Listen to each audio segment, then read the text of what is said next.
Welcome to Trailers from Hell. I'm Brian Trenchard-Smith, and these are my parents in 1939. They had a particular connection to the subject of this film, the double amputee World War II ace fighter pilot Douglas Bader. Here he is, lifting his artificial leg into the cockpit of his Spitfire. My father spent time with him not only in fighter command, but also as a fellow prisoner of war in Stalag Luft 3. My mother, who always carried a needle and thread, sewed the back of Bader's trousers together when his artificial legs caused him to slip on the ice outside the officers' mess one night. Growing up in post-war England, I heard many Battle of Britain stories about Bader, who was a true hero and an inspiring leader. But my parents' view of Bader differed slightly from the character portrayed in Reach for the Sky. Reach for the Sky is based on the book by Paul Breckhill, who also wrote The Great Escape and The Colditz Story. In the 1950s, Britain made a long line of victory parade movies highlighting the heroes of the war.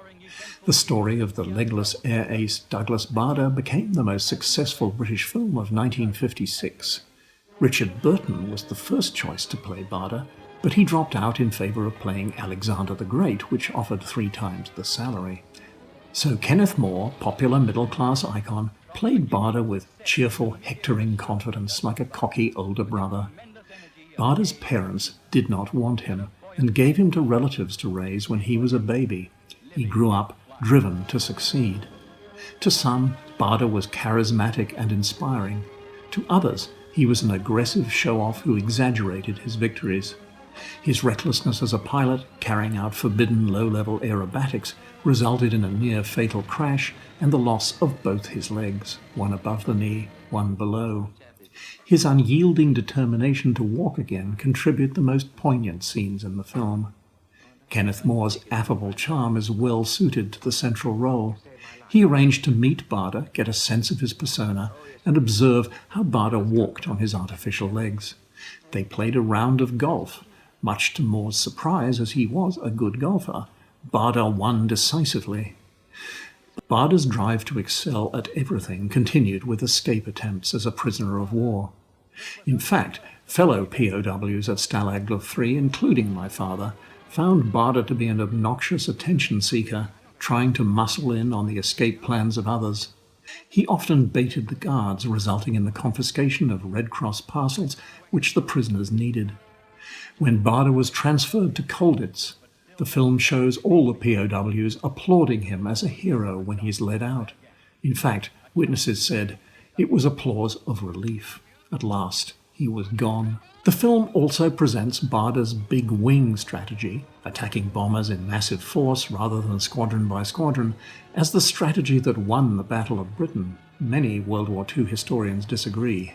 The aerial combat sequences are well handled for its time, neatly integrating live shooting, model work, back projection, and actual combat footage.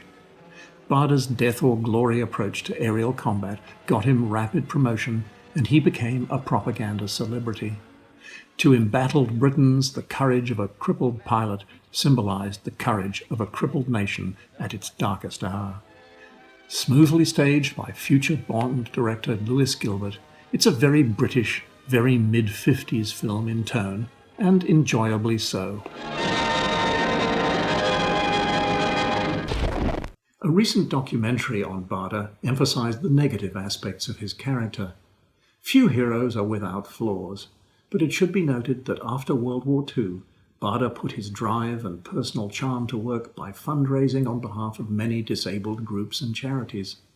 He also got his golf handicap down to an extraordinary 4. In 1976, he was knighted by the Queen for his work on behalf of the disabled community, and thus a neglected child finally achieved the recognition he craved all his life.